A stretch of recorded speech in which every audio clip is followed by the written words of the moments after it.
everybody, Tofu here. This time we're going to do a not so random replay. Earlier today I played someone with my Protoss start, which is a Zealot Void Ray combo with an attack at 5.5 minutes. But today I played against someone else who played an opening against me that just blew my mind with how aggressive it was and how powerful it was.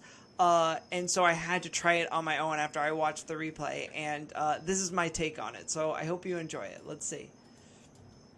So it's Protoss PvP.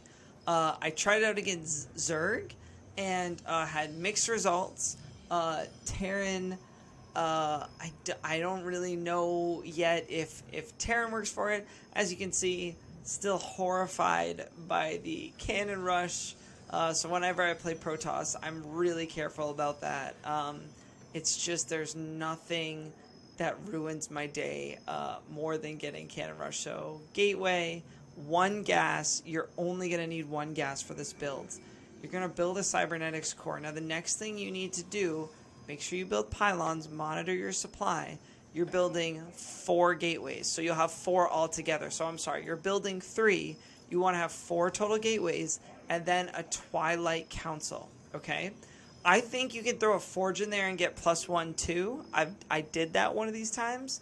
But really you're trying to get like to 9 Zealots and 2 Stalkers right around like 4 something and have charge on the way. That's the goal here, okay?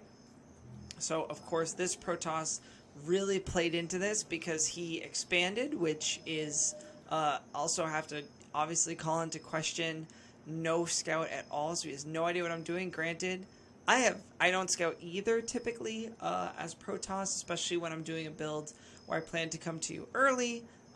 You know, I'm not really worried about that because obviously anything that he would send, I would defend because I am preparing for early pressure. So here we go.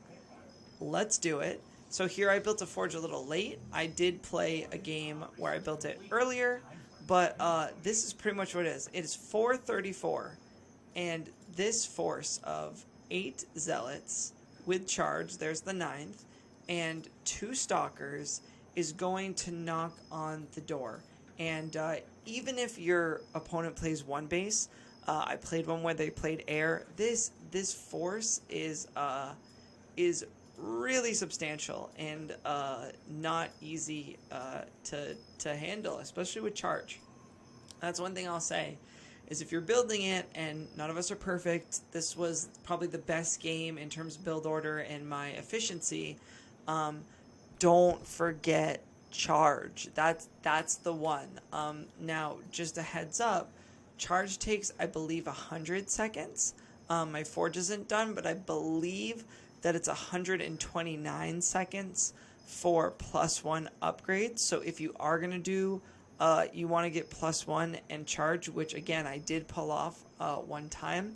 You have to throw the Forge down in place of one of your gateways early, maybe even before you start your gateways, because, you know, it takes longer than charge. So don't, you know, I don't know. If you want them to be done at the same time, you have to do +1 first to have a really good timing attack. But here we go. Again, our 9 Zealots. We got the guy who's coming, Joe Zealot, and it's just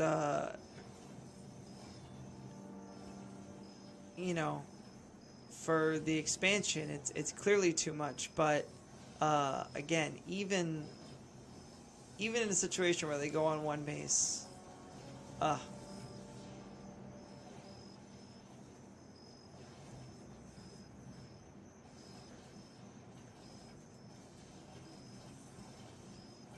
Always go for the pylons. I feel like it's the most demoralizing thing, and this is the best, the victory march. So, you know, I mean, not to, first of all, you know, just for funsies. At the end, you see I just walk the troops up after I get the 2nd pylon. I think it's understandable to, you know, want to take out the expansion and go, but there's something really beautiful about just marching the troops up and not having to winning so resoundingly that no blood has to be spilt. besides the, you know, the warriors who stood, because you know, from his perspective, you know, when you're avoiding the expansion, you're really making a statement.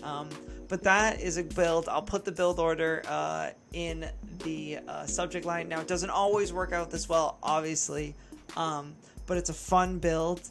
And just as a note, my segue, the cybernetics core research, and you know, honestly, I probably should cancel all these, not have done these, thrown down an expansion first, and then started producing these in the meantime. So that would probably be how I would move on to a macro game if for some reason this attack didn't go well, which has happened to me when I played against Zerg. But again, against Protoss, this is a really solid build. So enjoy. See you later.